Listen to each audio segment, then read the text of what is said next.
This program is made possible by the loyal financial support of the friends and partners of Family Policy Institute. You are the salt of the earth. You are the light of the world.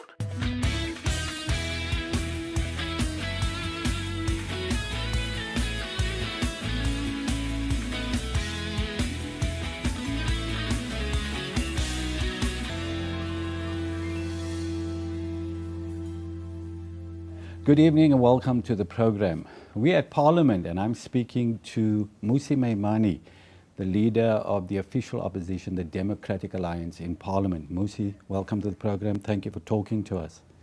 Thank you so much for having me, and it's a great privilege to be here. Mmusi, we're talking about the Christian consensus in South Africa. So this is a list of 10 questions that Dr. Arno van Niekerk sent out through the country. He got about over 60,000 responses to it. And generally he's asking people what are their value systems, what are they supporting, or what are the kind of values and principles they want to see in South Africa leading up to this election. And I'm going to go through it quickly and I just want you to give your response to that. So number one, zero tolerance for crime. It speaks about no corruption, no rape, no discrimination, and all murders. I think every political party will agree with that. But I think the emphasis is on severe and a fair legal system. Yeah. Because at the moment, people believe generally that, criminals are not being dealt with the way they should. That's why we see the kind of high crime rates in South Africa. Your response? Look, firstly, I think as a Christian, this is a welcome initiative. It restores back a society upon which the rule of law must be upheld. Any country, any system, if you look at the history, I think in many ways, even biblically, and if you look at Exodus, it was bound on that here are the laws that God would have so that society can understand how it functions. And I think when we look at our nation today, many South Africans feel at home that they're not safe, that we live in fear and the criminals walk around freely. That's right. And I think the call now is that if we have a judicial system, it must be able to ensure that criminals are dealt with properly, that as a society, the value should always be that if there is a crime, there must be the appropriate punitive action that follows. And I think it's about making sure our judicial system works well, but that our policing are also much more effective going forward. So I really think that is an exciting prospect and something that we ought to be doing as a society. Yeah. Second point is government not fully accountable. Well, there's a wide perception that the current government of South Africa is not fully accountable to the people. That's why we're seeing the levels of corruption and maladministration, all the things that we see daily in the media. So it's called, it's put in this point, proper service delivery, which is a key point that's come out from hundreds of thousands of people. Clean, transparent, and inclusive governance, which people don't believe is what is happening. If the DA became the government, what would you do to change those things? Well, there are a couple of things. One, when it talks about accountability of politicians to citizens, we've always said that a constituency-based electoral system would be better. That we make sure people are elected by the people directly and they report to the people.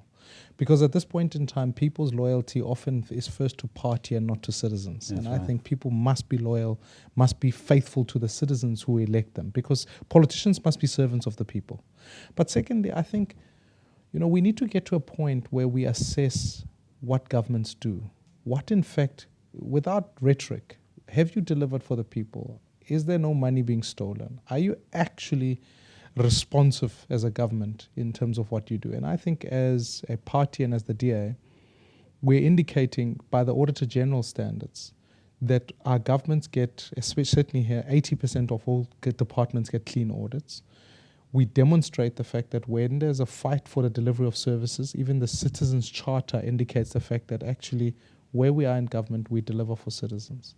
And I think to me, it's one of the things that we wake up every morning committed to saying, how do you effectively ensure that the lights are on, the water is running, there's electricity in the home? And one of my dreams for this country is that for us to be able to achieve that, we must build a country where there can be a job in every home. Because really, I think the greatest thing we can do for people is to make sure at least one person can bring an income in the house. Yeah. Without that, It is hard. It is hard. Poverty is at the forefront of what is hurting our nation. Absolutely. Everybody believes that. Would you then support this change in the Electoral Act that would allow independents to stand as well as political parties in the general elections? It's part of the amendment that we'd initially proposed to say that there must be a constituency based, and within that particular process, obviously, it gives the opportunity for independents to be able to stand and for citizens to directly elect people. I mean, we'll one day get to a point where we can directly elect the president of the republic, Yes. as we do other forms of government, which I think will be helpful for our society going forward in terms of accountability. Coming to our third point, peace, not war. Widespread across the board, voters in South Africa, black, white, coloured, Indian, are despondent. They hate where our country is, and they're very concerned about where we're heading as a nation. One of the key things that come up is healing the nation, reconciliation. People think there's too much racial conflict, and a lot of the times it's stoked by politicians because of agendas. They also point out ethical nation building is what is needed in South Africa. So nation building came up time and time again. They're looking for nation builders, not politicians. Yeah, and absolutely. Because our history is such that because of our painful past of apartheid, where we were divided along racial lines, liberation movements invariably have to keep that system in some ways in place, because it gives them legitimacy to say to people, we still need to liberate you from someone, from something, from a class, from... And what I think is we had a generation of freedom fighters. Now we need a generation of freedom fathers, people who will protect it, who will say, actually, if God's creation is that he made all human beings in his image, we ought to get to a point where, whilst I recognize that we may have a diversity, and that's the beauty of God, he made us all diverse, but we celebrate that all of us are made in the image of God. That's right. And therefore, the idea of nation building is not one that can simply be left up to just politicians. It must be led, but it requires a vocal church that condemns racial acts equally so when they occur. It requires a pledge across business, across different places to say, it's not good enough that our society is still divided in the way that it is, that too many people are left out.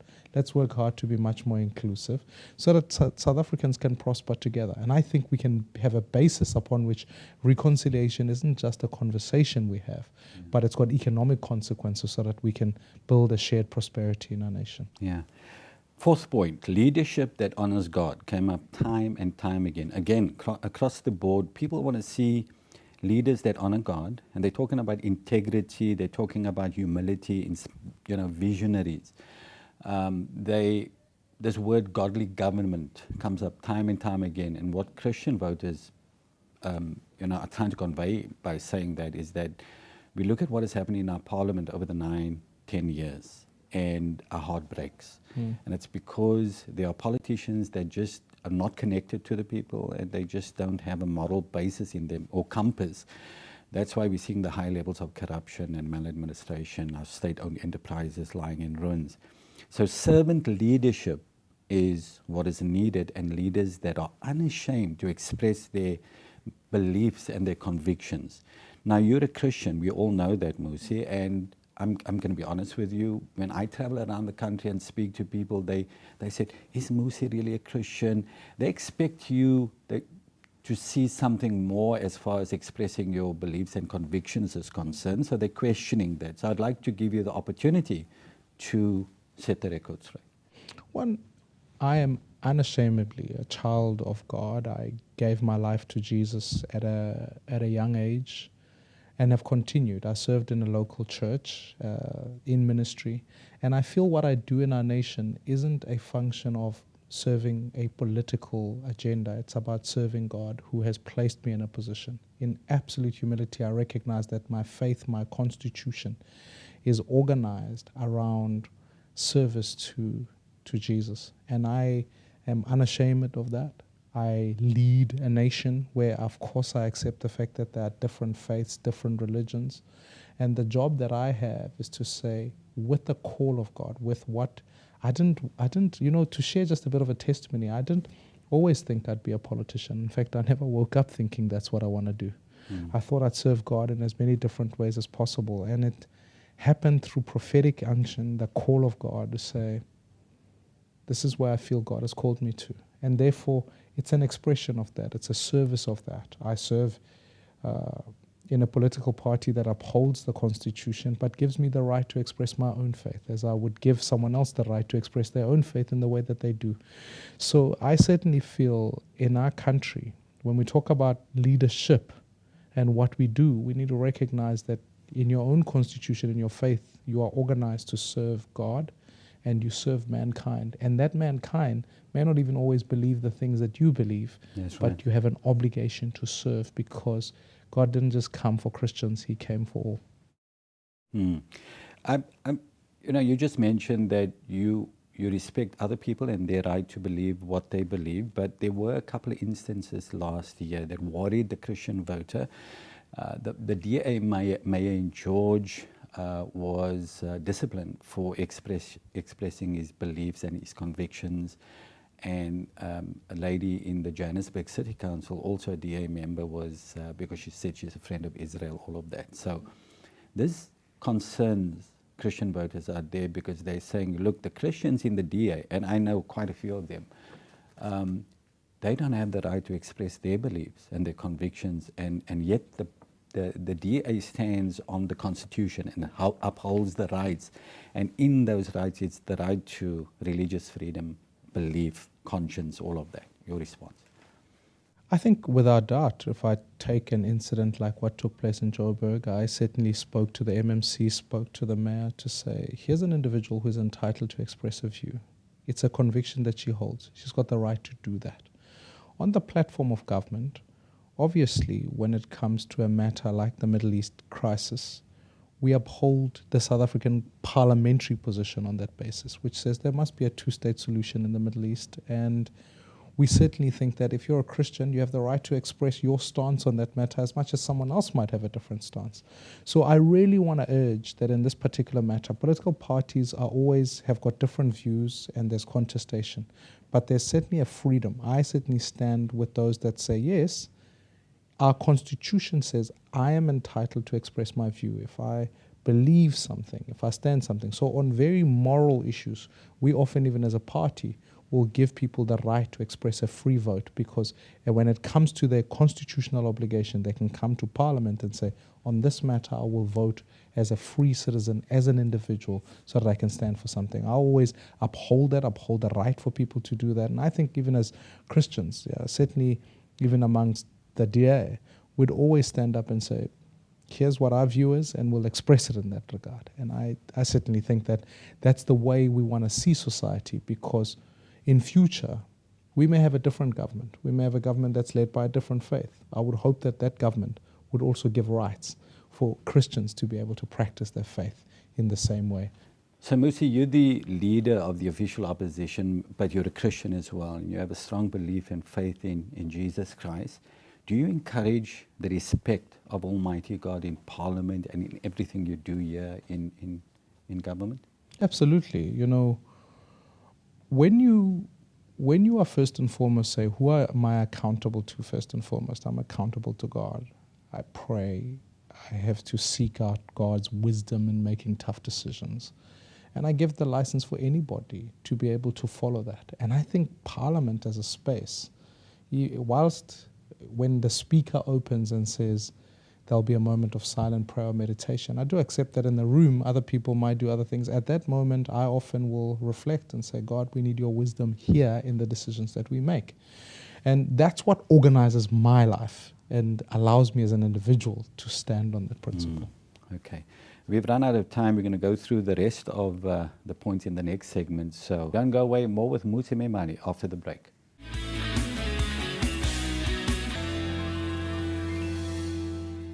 Welcome back to the program. We are at Parliament, and I'm speaking to Mmusi Maimani, the leader of the official opposition, the Democratic Alliance in Parliament.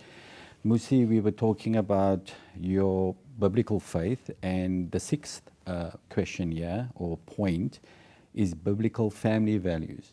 Now, family is a big issue in South Africa, Sure. as you would know, because marriage and family breakdown Sure. is undermining just about everything in our nation. Our society is struggling on a whole host of issues because of family breakdown. So what is your commitment to strengthening, defending, rebuilding the family in South Africa?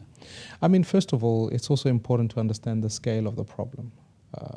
Nearly just under 50% of our households are female-headed, and poverty in our nation has become highly feminized. Homes in our country are places where violence has now become a lot more practiced as a result of, firstly, our history of apartheid meant that fathers left home in search of work, which left homes that are unstable. The quality of upbringing, certainly across racial groups in terms of having both parents, declines significantly for particularly black kids. They grow up in a way. And ultimately, when you look at the extent of what poverty does in the home, it means that there's profound instability in the home, because 1 in 4 of our kids are malnourished. By the time they get to school, they effectively are stunted in many ways. So when you look at the picture in that way, the intervention isn't just modeling a husband, a wife. I'm a husband of 1 wife. We've got 2 beautiful kids. Isn't just modeling that. It's also about saying, what type of system do you want to allow for that to happen? So when you think about certain economies, mining communities, etc., can we build the appropriate housing infrastructure closer to mines so that we break down the apartheid pattern where you have dormitories where men would go live away from their families, and rather build communities that, in fact, even though people work and live, they can be able to participate together? What are the economic factors of migration that force people to be able to destabilize that? So when we build housing developments, are they places upon which people can work, live, and play so that they can participate in that society? And furthermore, I think that legislated processes that allow for families to be able to stay together, be able to help their kids be brought up in a community, I think is a very helpful way to go forward. Okay. Point 7, sanctity of life. It's a major issue. Sure. This should actually be number 1 on this consensus, because it came through very strongly that respect for all forms of life. The sanctity of life is number 1 in most Christians' radar. And support for abortion is usually what turns Christian voters away from political parties. So does the DA support abortion on demand? I think we have had to work with the legislative framework, departing from the Constitution, which our Constitution gives people the right to choose, which I think is an important ability. I think God gives us the right to choose. That's right. I think that's what it is. Of course, my preference would be for people to choose life. I place before you life and death. Please choose life. That would be my preference. But I do accept the fact that there are conditions in our society where, in the nature of human beings and human nature, where people make choices. And therefore, and sometimes they make a choice away from life. But within that choice, how do we regulate it? How do we ensure that it's done in an environment that's correct, in a medical environment that's right, rather than illegally? How do we make sure that that choice is exercised with the correct information, with the correct economic support? Because sometimes choices are made in a void. They're made without counsel. They're made without people working with them. And I think more than anything, in this regard, would be my invitation to the church, to assist people in making the choice, the appropriate choice that we want to help them. I think as Christians, we should be at the forefront of helping families adopt. We should be at the forefront of counseling young pregnant teenagers so that we can speak to them. As men, we should be at the forefront of making sure that we stand with young boys and helping them take responsibility. Because from time and time and again, I go into communities and clinics and I find young girls sitting on their own who didn't make themselves pregnant, but where's the young man? So I want to be a role model and I ask all the men, whether in business and communities, let's take up the responsibilities of mentoring young people so that they make the choices that are consistent biblically with what we want to see, and allow the constitutional process to follow its own way. Okay. Inclusive and productive economy, that's point number 8 that came through on this consensus. Job creation, ending poverty and inequality, resource stewardship, agriculture, major priority to all.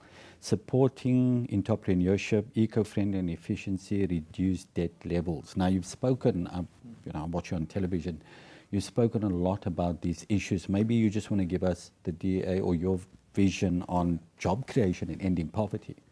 I mean, that's where, and when I speak about a vision that I feel so inspired by, is that I want to put a job in every home. And to achieve that, it's about a stimulus of micro-enterprise so that people can start their own businesses and be able to thrive. We need to look at key sectors of production so that help manufacturing sector decrease the tax burden on them so that more people can be employed and we can make more. Assist in agriculture so that our farmers know that there's certainty of land ownership and private ownership so that they can be able to be productive. Our export goods in agriculture are key. And then ultimately ensure that in our tourism, we have a beautiful country. I think, I love this country, and I think more tourists ought to be able to come here so that we can create work.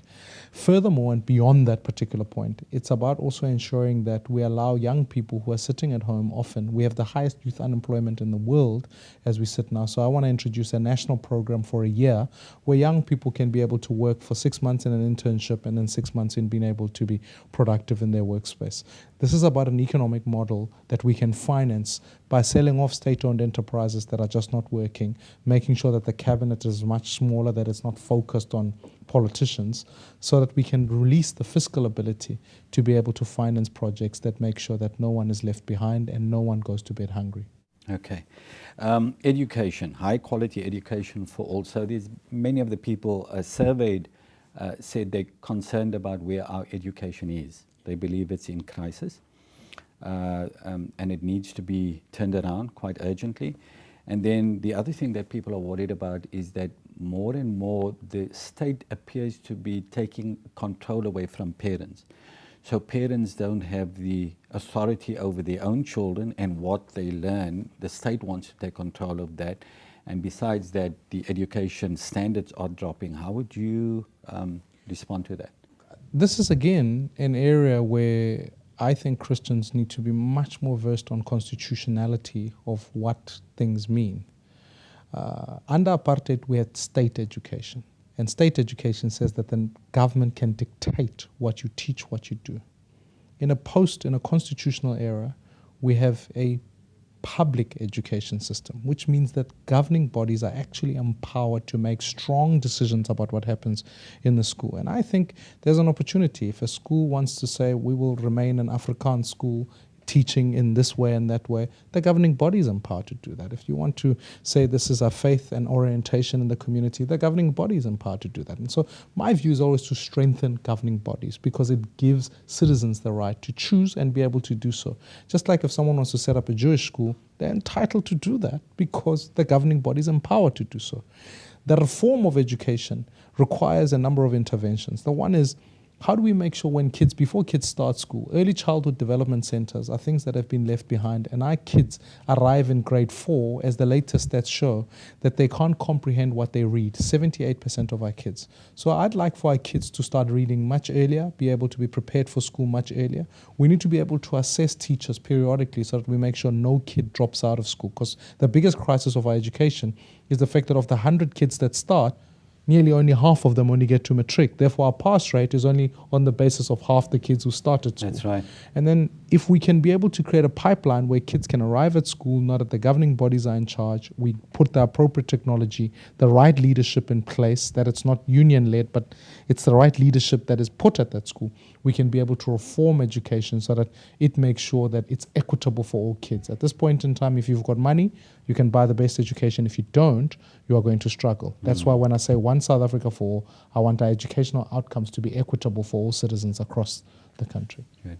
Do you agree that parents have ultimate authority and responsibility over their children, what they learn, and the value system? Yeah, and that right is given to them not only in their own homes as citizens. I mean, we try and make sure for our own kids, my wife is heavily involved, I get involved with our own kids, and parents have a role in that, and they have a role in what discipline they want to put for their kids. That becomes important. And that right also in a school community where there are more parents together is also empowering the governing body. That's why I want to urge people, get involved with your governing body, because that dictates what happens in a school. Okay. High quality education, we spoke about that. Religious freedom for all. Religious freedom is a big issue, Mmusi, in our country, because there is a number of bills currently making its way through Parliament. The hate speech and hate crimes bill, there's an amendment to the Civil Unions Act that's going to compel Christian marriage officers to officiate at same-sex marriages. That means they're going to violate their conscience if they're forced to do that. There's a court case that is challenging the autonomy of churches to make decisions in line with their beliefs and their convictions. And there's many more. So it's very important that you explain the DA's position on religious freedom. Look, I think it's a very important discussion, this, because ultimately what you don't want in a society is the state being able to infringe on the freedoms of people and the state wanting to dictate what those freedoms must look like. So my fight at a broad philosophical point starting off with is that the state can't regulate what churches do, what churches believe. It cannot. So the very premise of religious freedom is driven from the fact that our constitution gives rights for people to exercise their faith, practice their faith. And it's something I would always fight for, to give the right for Christians or Jews or Muslims or to practice their own faith. That they're entitled to do, and Christians must be able to know that that right is protected. There's equally, furthermore, that churches must also be able to self-regulate as brothers to brothers or sisters to sisters, be able to call each other out when people are doing things in the name of the Lord that don't reflect the biblical values that we hold on to. It's not for the state to decide whether this is a miracle or not a miracle, or this is inconsistent. It's for the church itself to self-regulate and be able to have a conversation. And when it comes to the legal framework that is coming on board, I think that it would be anomalous to pass bills like the hate crimes bill, because what that ultimately does is that it puts the onus on the person themselves in the sense that they can choose who they take on. But I really do think self-regulation is key here, and I think churches are capable of being able to do that. Despite a few examples that are occurring even in recent times, I don't think they should be used as examples as to what happens in the broad church community, because church has contributed significantly to our society. Okay, so the CRL Commission is currently busy with negotiations with the church, drafting a code of conduct, but many pastors in this country is concerned that the CRL Commission is overstepping their boundaries and trying to regulate and control the church. What is your comment on that? Again, I think more than anything, let the church self-regulate. Let leaders get around the table and say, do we think that it's okay for a pastor to take a can of doom and spray people as some miracle or something like that? Let churches self-regulate. Okay, but you're not saying the CRL Commission should be doing that?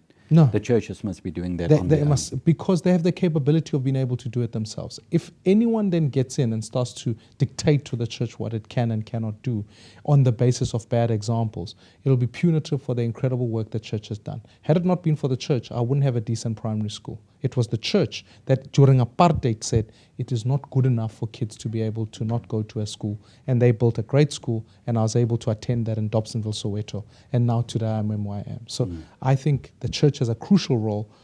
State should not be able to dictate to the church what it can do. Mmusi Maimani, thank you for talking to us. Much appreciated. Thank you so much, and God bless.